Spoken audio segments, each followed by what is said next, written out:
بسم الله الرحمن الرحيم الحمد لله رب العالمين والصلاة والسلام على خير خلق الله محمد وعلى آله وأصحابه الكرام وتابعيهم بإحسان إلى يوم الدين.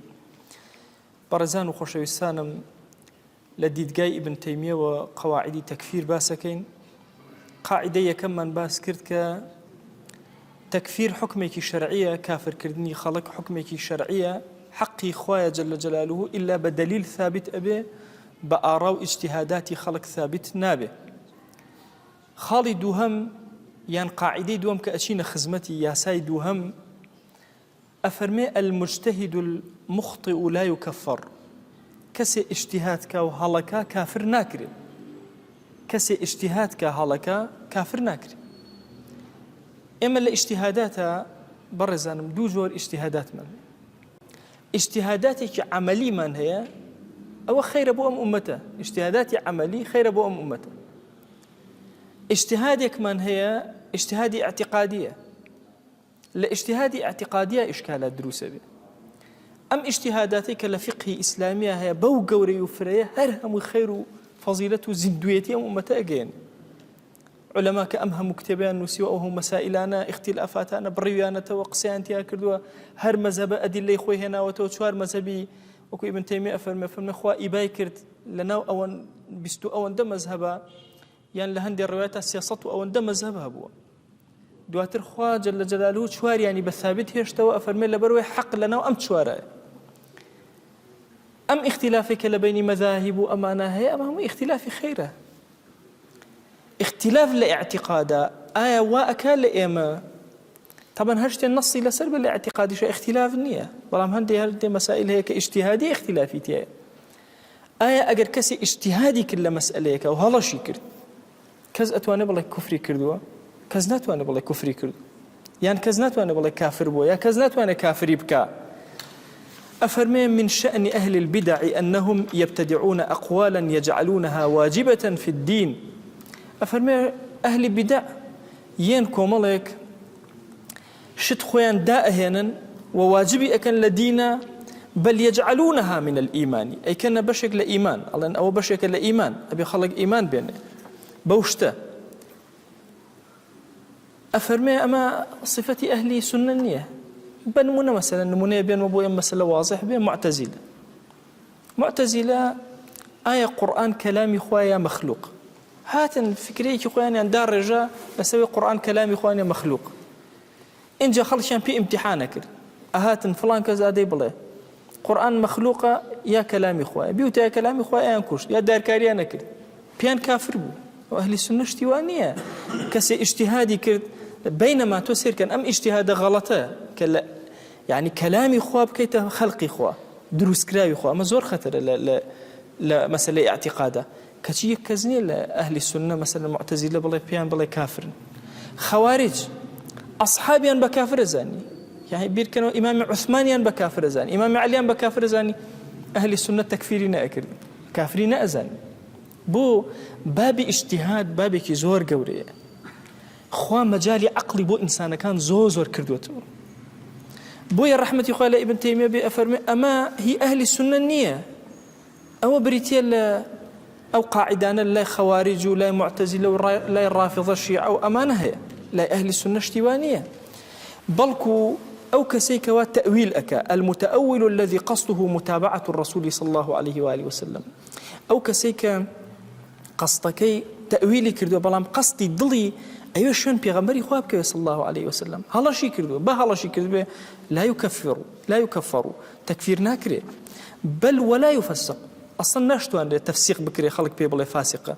إذا اجتهد فأخطأ كاتك اجتهادي كردو هلا يكرد. وهذا مشهور عند الناس في المسائل العملية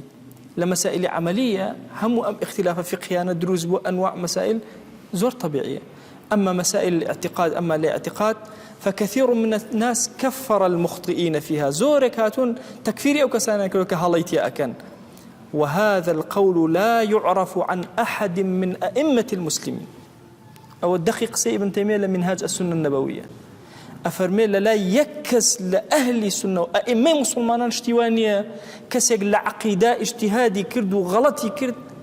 با كلمة كش كلمة كفر به أو كسبي كافر نابي وتكفير ناكري أفرمي بالكو أو أصلك لأهل السنة لناو أصولي خوارج أوانا كوتوتا ناو أهل السنة أجنا لناو أهل السنة يشتيوانية نمونيك بين مو أم مسألة رونكما ولا خصمتانا لدرسي بيشوى لبروي إشارتي كان أو مسألة قصي محمد يكون عبد الوهاب دا رحمتي خوالي بك للرسائل اليمنية نسيويتي مجموعي الرسائل كان يمو كوكرا وتوا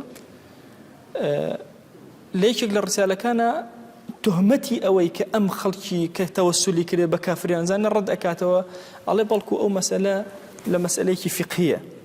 بلام ابن تيمية خوي الرأي وانية مسألة فقهية بيوايا مسألة اعتقادية جاي سعرستانا كم اختلافك شون ناچم أو علماء بينهم كلاي جنج معتبرين بويا زيادة التركيز خمسر أو علماء كجنج قناعتي بيتي بويا أولى أنا زيادة رباسك طبعا إما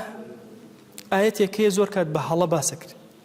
ما نعبدهم إلا ليقربونا إلى الله زلفى إسا من كردستان بين موا دو توجه لكردستان هاي لبين إفراط والتفريط زانس ونبوا زيادة رأي كم رأي زانستي ونكردوا هريك يقول إما أجر كسك بيني بشيء تسر قبرك دعابك دنيا ماليتك أنا كاك خوي مشرك كرت مثلا كسك الصوفي ببين بو كيفيته آية عقيدة أهل السنة برامبر بم كستشي طبعا أو كسيك عبداتي قبرك بشي قبرك ببرستي قماني تيانيك كسك كافر به قبرك ببرستي بلا مسألة هي أبي روني كينو أجر كسي شو لا قبرك داوي لخواكر جل جلاله أما جياوازة كسيك شو لا قبرك لا قبرك داوي لخواكر جل جلاله خوايا وتي بحرمتي أمكسة بجاهي أمكسة برتبي أمكسة باشا للايتو درجة خير ملي بكرو مثلا آية أمكسة حكمي تشيل الشريعة هم جارك أم آيات أهدته رحمة إخوة ابن تيمية بخوش أم آياته هنا ما نعبدهم إلا ليقربونا إلى الله زلفى أما باسي بشي كمك كسي عبادتي قبرك أوان أهاتن نين أو تخواي جان بحرمتي أم بتتو درو خير ما لكرو بتكين أبرس أما جياوازا لقال أول مسألة توسل لقال عبادتي كالكرا ولو مسألة بو يسيركي همشام اختلافا لكل إيماناك أو كسيك عبداتي قبر بكا كتصور كم كسيك بعبداتي قبرك بكا من زور كاد مثلا بيرك أبينم جنجك أبينم برسياري لي أكم كسيك صوفي أبينم بزانم عبداتي قبرك أكا أم شيخي خوي أبرستي قد لا يبرست بلكو الله أما كسيك وجاهتي هي بياركي باشا الله إخوة بشكم خوا بحرمتي أم عفوي منك يشكلو زانانيك للاي سلفية فكري سلفية زور معتبرة إمام الشوكاني إمام الشوكاني لما مسألة رئيسي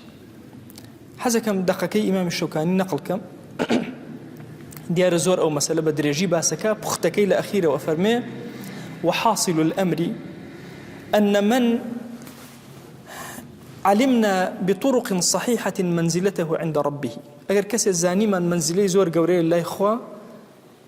بچندين رقبو ما چسبيبو سلمابو كأم بياوكي قوري الله إخوة بياو إخوة ناسيكي قوري فأي مانع لنا من التوسل به إلى ربه الذي أعطاه هذه الرتبة لديه هيج مانع مانعك هي لوي كإيما توسلك بمبيا وصالح لا إخوة جل جلاله أمر إمام الشوكاني ابن تيمية رحمة الله عليه بخوي رأي أو هاي أما مسألة عقيدة وتوسل دروزني طبعا توسلي أو دروس ديارة توسلي نادروس أفرميك لأن توسل نادروس كان أويك أم صالحان بجاهيا داوا بكري بينما إمام الشوكاني كي يشكل قطب كان بيوايك دروس آية أما إمام الشوكاني برأي ابن تيمية إمام الشوكاني لما مسألة اجتهادي كردوها الله يكردوها آية تكفيري إمام الشوكاني أكري بهي الشوازة تكفيري ناكري بلكو قسكيشي لور أجيري بو جمهور علماء مسلمان لهر شوار مذهبك رأيا وايا أمزور التوسل دروست جمهوري هر شوار مذهبك بمذهب إمام أحمد شو كأم قصيتان عرزكم أتوانو بس المتابعة كان بزان وهايان علماء هەموو مەذهبیان سیرکەن لەناو ئەو مەذاهبانە لە مەذهبی ئیمامی شافعیە مەجموعەیەکی زۆر لە مەذهبی ئیمامی ئەحمەد ئیمامی مالک ئیمام ئەبوو حەنیفە لە هەر چوار مەذهبە جمهور کۆ ئەبێتەوە پێیان وایە ئەگەر کەسێک وتی خوایەکیان بە حورمەتی با مرد بێ کابراش بە حورمەتی پێغەمبەری خوا صلی الله عليه و آله وسلم یا بە حورمەتی ئەم پیاوە چاکە دەرگاکانی خێرم لێ بکەرەوە مەسەلەن ئەو شتم پێ عەتاکە ئەم کەسە عیبادەتی ئەمی نەکردووە داوای لە خوا کردووە وەجاهەت و وەسیلەیەکی لەم نێوانە داناوە الوسيلة يعني الوصيلة أو شتيك أدجينه بخوا جل جلاله أما يكروته واسطيك بو جيشتن بخوا جل جلاله بو نزيق بونو تقرب لخوا جل جلاله نكب عبدايتي أم نزيق بيتوا أم داوا لخواك داوا لمناك أم جورا علماء فرميانا كاختلافي لبين مذاهب مسألة شيء عقائدي شو لسر رأي ابن تيمية دي أم مسألة اعتقادية أجر كسي اجتهادي تياكر دو هلاشي تياكر كافر ناكر أما يقصيك إمامي الذهبي ثان بو نقل كم طبعا إمامي الذهبي لحياة إمامي أشعرية قصيك نقلك الله لأخير عمري وإمامي أشعري فرموي من يكس لأئمي مسلمانان أئمي وقوري مسلمانان بكافر نازان أمهم فرق إسلامي طبعا كتابة كيبناي مقالات الإسلاميين هي إمامي أشعرية مقالات الإسلاميين كتابێکی گەورەیە ئێستا دووسێ مجلدە جاران مجلدێکی گەورە بوو هەرچی فرق و فکرە هەمووی لەوێ هێناوە چی ئەڵێن عەقیدەیان چییە چ باسەکەن هەمووی هێناوە بەڵام ناوی لێناوە مەقالات الئیسلامیین باش ئەمانەی کە نسبەتیان بۆ لای ئیسلام هەیە لە هەموو فرقەکان یعنی فرقەی وا هەیە ئێستا ماڵێن معتەزیلە 50 فرقەی لێ بێت ئێستا ئەڵێن شیعە مەسەلەن شیعە سەدان فرقەی لێ بێت خەوارج چەندین فرقەی لێ بێت همو أماني هنا وفرق كانوا كلمات كان شيء هنا لأخير عمري أفرمي من هيج أئميك لأئمي مسلمانان بكافر نازانم أليرا يكسر إمامي ذهبي لسير أعلام النبلاء كتابك زور نيابي إمامي الذهبي سير أعلام النبلاء إمامي الذهبي كد للطلبة زور بهزكاني ابن تيمية طبعا ابن تيمية عقلتك زور قوريه مجال نبو حياتك بأسكم طلبكاني همو مذهبكاني تيا مثلا ابن كثير طلبي ابن تيمية شافعي مذهبك متعصب شبه شافعيات بلام حتى سبحان الله أو أن ده اختلاف أو أحمدية أم شافعية كتي ابن كثير كاتك وفاتك وصيتك الله لا قبر الشيخ كما بمنجن لا قبر ابن تيمية لا بمنجن بلام تسيرك أو شافعي أو أحمدي بلام أدبك كان جورة لبيننا هي إمامي ذهبي يكيك للطلبة كاني طبعا طلبكاني ابن تيمية نزيكي سي تلبيان نيان لصد مجلد كم تكتب يعني نسيبه تلبكاني سي تلبي لصد مجلد زياتر يعني نسيبه جاء تصورك بوي فكري ابن تيمية زور بزندوي ما يوا بروحي طلبكاني مثلا ابن القيم أبيني أوهم كتاب جوانين نسيبه ذهبي أبيني ألي رأيك ذهبي الله قلت منش ألم كان شيخنا ابن تيمية رحمه الله في آخر أيامه يقول شيخي إما ابن تيمية رحمتي خوالي بالأخيري عمري أي فرموي أنا لا أكفر أحدا من الأئمة من يكس كافرناكم لقوري إيمان داران لإمامي إيمان داران لزعناني أمد يكس كافرناك شون كافريان كم ويقول النبي صلى الله عليه وآله وسلم لا يحافظ على الوضوء إلا مؤمن شون كافريان كم خوشوي اسمان أفرمي هركسي بردوام دزنير جيب محافظك وإيمان دار دليل إيمانا أم إيمان هموها مش دزنير جيان هبو من لازم الصلوات بوضوء فهو مسلم للرواية كثيرة أفرمي أو كسي بردوام لجماعتك أنا آمادة وبدزنير جو باكو بخد مسلمانا أما دليل إيمانيانا شون كافريانا كم قد كافريانك كوتاش لخزمتها أنا حزم كرهر مجموعي فتاوى بينهم أمره لخزمت مجموعة جلدي هجدة لباسي حكمي مرتدة لا برشستو سيبم طبعي من لا طبعا كان يترى أقوري لهندي طبعا أكاتا لا برصت لهندي كتيرا جاواستر أما مقوليك ابن تيمية نقل كمبوتان بوي تيبقن أما أوغن جبرزانة تيبقن كتكفير أكن أو صفتي أهل السنة صفتي خوارج هرجة تكفير مسلماناني كرت تكفير أئمة كرت أو صفتي خوارجية أو هي أهل الدين أهل السنة بدقي أمقصي ابن تيمية رحمة خوالي به كأفرميه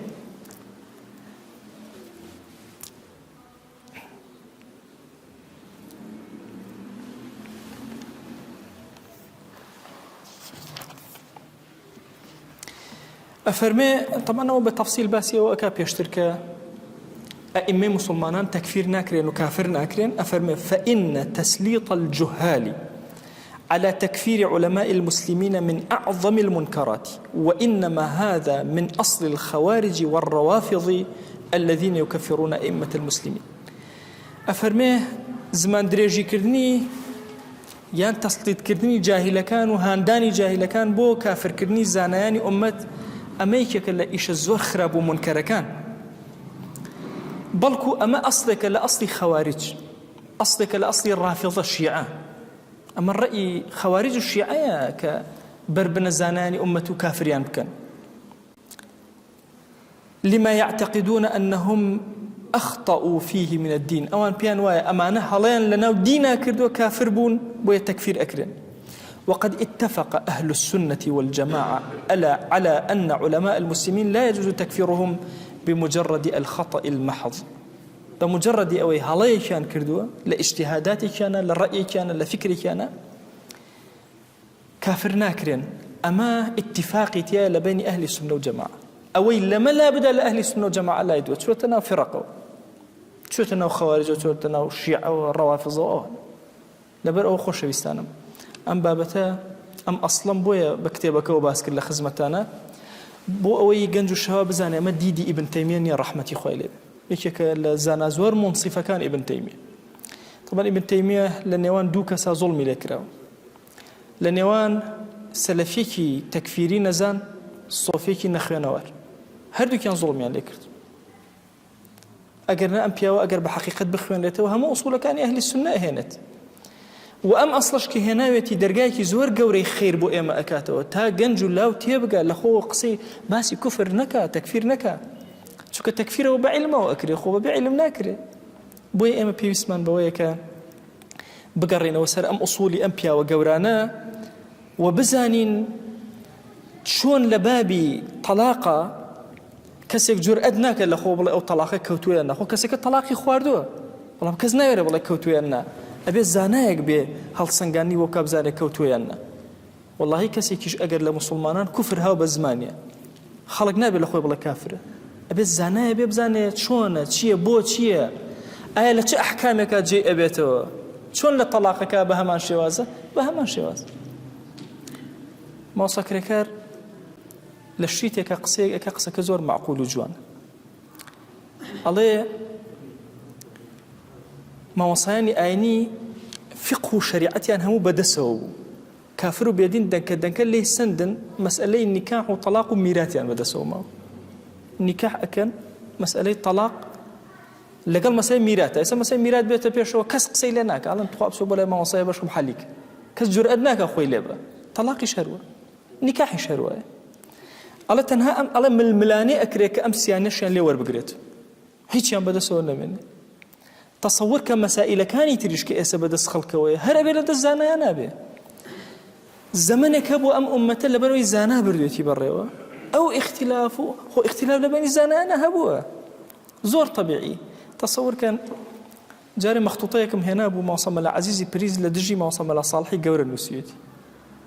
إيقاد الظرام على من لم يوقع طلاق العوام لبروي معصم الصالحي قورة وتوتي طلاق عوام ناكوي معصم العزيزي بريز يكتب لسر نسيو كتابي كي زور رخي قوري ملايانا حل كردني بشكو لسر بشتي أو كسي الله طلاق عوام ناكوي باشا يكتب قوري لسر نسيو اختلاف لبين علماءنا هيج مشكلة يقدروز ناب بلام ككوت بين جهالة وكيش دروس أبي شو كان نازن أدبي خلاف شونا أدبي اختلاف شونا بويا أم بابتك لخزمتنا عرزي أكم كمسألة أصولي تكفيرة بابتك قولة بويا لدواترها كأسماء سرشتكاني تسرتان صورة من قاعدة كانت شون ابن تيمية وقصانا أكم بلا ابن تيمية خاوني منهجك وسطيتي أهل السنة كالقواعد تكفيرة أو شتانيك يلا هج اختلافك لغل سائر أمتي إسلامية هج تيكي زيادة نوتو تنها أصولانيك علماء باسيان كلوا مش تقرير أنا كاتو جاريكت خويا داوال لي أكن بناوي جوانت بصفتي برزي باسم عظم اللقناها كان من مبور يا رب العالمين خويا أم درسب كرماي خير وبركات بكرماي هدايتي لاوان وقنجان من خويا داوال لي أكن أمام كلماته خود شاهدي لبرخاتي تو أيان لين يا ربي خويا تو خود قوريان بيان جينا لدلي قنجات شكريان بيكا يا إلهي داوات لي أكين برحمته بزي خوت بكرمي خوت أو روجيك بلقائت وشاد بينا ويا إلهي سرمان برزك يا رب العالمين ممن جرى أو لو عبدانيك وبدا مشاوي الرشو بالزليلية وبردسيتو يا رب العالمين خويا داوات لي أكين برحمته كرمي خوت ببزي خوت بمن جرى لو كسانك لم أنجر رمضانات ولي أن راضي أبي يا رب العالمين خويا لمن راضيبة خويا لمن راضيبة خويا لمن راضيبة يا رب العالمين خويا داوات لي أكين بقوري وكرمي خوت لم تني أدر من مكب إيمان والنبي لسر هداية بمن جينا خويا جان بهدايته بإيمان وكتاي بحياة من بينا آمين آمين والحمد لله رب العالمين وصلى الله على سيدنا محمد وعلى آله وصحبه وسلم تسليما كثيرا أبدا إلى يوم الدين خويا قول لقناه من شيء أجبوري خويا من قبولك موفق